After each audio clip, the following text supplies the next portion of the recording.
تو جس دین نے مجھے اور آپ کو غیر مسلم کا انسان ہونے کے ناطے اکرام سکھایا، وہ دین مسلمانوں کی توہین اور مسلمانوں کی تضحیک اور مسلمانوں کے ساتھ گالی کیسے برداشت کر سکتا؟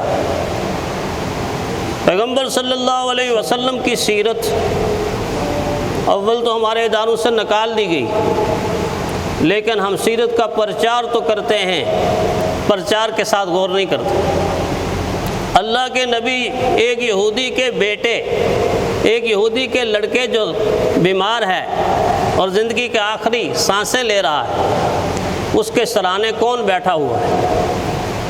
اس کی چارپائی کے اوپر اس کے سرانے آمنہ کا لال بیٹھا ہوا ہے، عبداللہ کا درہ یتیم بیٹھا ہوا ہے، اور نہ صرف یہ کہ بیٹھا ہوا ہے بلکہ میرے اور آپ کے آقا بیٹھے بھی ہوئے اور یہاں ہاتھ رکھ کے ایسے، بیٹا یہودی کا ہے اور یہاں ہاتھ رکھ کے اس کو تسلیاں بھی دے رہے ہیں اور پیار سے مسکرا کر یہ بھی کہہ رہے ہیں بیٹا ایک دفعہ لا الہ کہہ دو، اور وہ پاس کھڑے ہوئے اپنے باپ کی طرف ایسے دیکھتا ہے آنکھیں اٹھا کے۔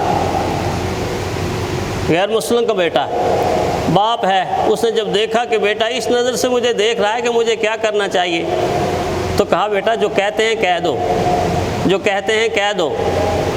اس مریض لڑکے نے جب کہا لا الہ الا اللہ محمد الرسول اللہ، اس کلمے کی خوشبو مشرق سے مغرب، جنوب سے شمال تک پھیل جاتی ہے، فرش سے عرش تک چلی جاتی ہے۔ جب یہ کلمہ کوئی اپنی زبان سے بولتا ہے، ایسی ٹھنڈی ہوائیں اور مہک نکلتی ہے اور خوشبو نکلتی ہے کہ ساری دنیا مہک جاتی ہے۔ اللہ کے نبی کا چہرہ مسکرا اٹھا، ساتھ جو صحابہ سے ایک دو وہ بھی بڑے خوش ہوئے، اور کچھ دیر کے بعد اس بیٹے کا انتقال ہو گیا۔ اب دیکھ لیجئے، غیر مسلم کا بیٹا ہے، تیمارداری ہو رہی ہے، اس کی دوزخ کو جنت میں تبدیل کر دیا۔ آج مسلمان اپنے مسلمان کی جنت کو دوزخ میں بدلنا چاہتا ہے، کہتا یہ بھی دوزخ کی طرف چلا جائے، یہ بھی چلا۔ آج دھکے دے کے ہم لوگوں کو دوزخ کی طرف بھیجنا چاہتے ہیں، جبکہ میرے اور آپ کے آقا بازو پکڑ پکڑ کے اللہ کے دشمنوں کو کھینچ کر دوزخ سے جنت کی طرف لا رہے تھے، اور ہم دھکے دے کر کہتے ہیں دوزخ میں جاؤ۔ کسی نے کہا نا کہ سنا ہے خدا کے جو بن جائیں دوست، سنا ہے خدا کے جو بن جائیں دوست، وہ کرتے نہیں دشمنوں کو بھی تنگ، وہ کرتے نہیں دشمنوں کو بھی تنگ۔ اور کہا کہ کمینے کو کیسے ملے یہ مقام کہ وہ دوستوں سے بھی کرتا ہے جنگ، وہ دوستوں سے بھی کرتا ہے جنگ۔ کیا مسلمان کسی ظلم کے خلاف اٹھے گا کہ جب وہ مسلمان اپنے ہی مسلمان بھائی کے خلاف اٹھ چکا؟ غیر مسلموں نے کتنی محنت کر کے یہ نتیجہ نکالا، اس نتیجے پر پہنچے کہ مسلمان اسے کہتے ہیں جس کے دل کے اندر کلمے کی وہ طاقت ہوتی ہے، وہ نور ہوتا ہے، اللہ اور رسول کی محبت کا وہ سرچشمہ ہوتا ہے اس کا دل، کہ دنیا کی کوئی طاقت، کوئی ایٹم، کوئی ہائیڈروجن بم اور کوئی ایٹم بم اس طاقت کا مقابلہ نہیں کر سکتا، اس جذبے کا مقابلہ نہیں کر سکتا۔ تو پھر نتیجہ کیا نکلا؟ اس نے کہا ان سے ہم نہیں لڑ سکتے، ان کو آپس میں لڑا دو، ان کے آپس میں لڑا دو، لوہا لوہے کو کاٹتا ہے، ہم ان سے نہیں لڑ سکتے۔ اور لڑانے کے لیے بھی خزانوں کے منہ کھول دو، دولت کے منہ کھول دو، سرمایے کے منہ کھول دو، ایمان تو ویسے ہی کمزور، اور یہ ان کے ایمانوں کو خرید کر ان کو آپس میں لڑانا شروع کر دو۔ قرآن حکیم کی یہ آیت مجھے اور آپ کو کہتی ہے کہ ہماری زبان سے جب بھی کوئی بات نکلے، اچھی بات نکلے، اگر نہ نکلے تو پھر کچھ نہ نکلے۔ بنی اسرائیل کے حوالے سے قولوا للناس حسنا، قولوا للناس حسنا، لوگوں میں خوبصورت بات کرو، اچھی بات کرو، صاف ستھری گفتگو کرو، بہترین گفتگو کرو۔ مغلظات پر گفتگو معاشرے کو نہ صرف یہ کہ تقسیم کرتی ہے بلکہ معاشرے کے لیے زہر قاتل ہے۔ ایسی گفتگو کرو کہ جیسی گفتگو اللہ کے حبیب آمنہ کے لال فرمایا کرتے تھے، ان کی نقل کرو، کس طرح گفتگو کرتے تھے۔ ایسے گفتگو کرتے تھے جن کی نہ صرف یہ کہ گفتگو بلکہ زندگی کی ہر ادا دین نے چمکا کے سامنے رکھ دی ہے۔ یہ چمکتی ہوئی ادائیں ہیں، یہ ان کی عبادت ہے، یہ ان کی ریاضت ہے، اور یہ ان کا اٹھنا ہے، یہ ان کا بیٹھنا ہے، یہ ان کا بولنا ہے، یہ سر جھکانا ہے، یہ سر اٹھانا ہے، یہ چلنا ہے، یہ دوڑنا ہے، یہ بھاگنا، ساری کی ساری خوبصورت اداؤں کو میرے اور آپ کے سامنے رکھ دیا۔ یہ نقل کرو، اس کی نقل کرو، اس کی نقل کرو، نہ جانے ہم اس کو چھوڑ کر کن کن لوگوں کی نقل پر اتر آتے۔